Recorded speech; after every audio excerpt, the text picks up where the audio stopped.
Hey guys, it's Kat with Kat Warren Photo. Do any of y'all struggle with getting your camera lenses free of streaks and gritty film? Today, I'm going to show you an effective and fast way to clean your lens that removes the majority, if not all, of those streaks. And if you haven't already done so, like and subscribe to my channel for similar weekly videos. Now let's get started.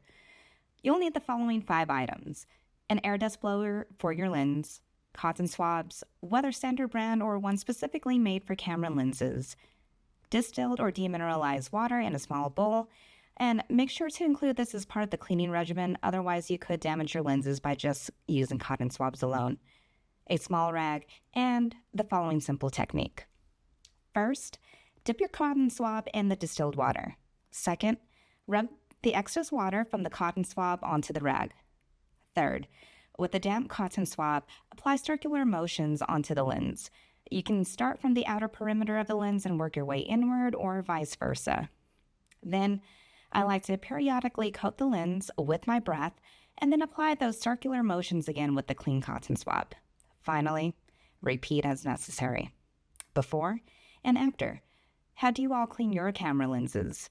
Share your recommendations by commenting. Thanks again, Kat Warren Photo, out.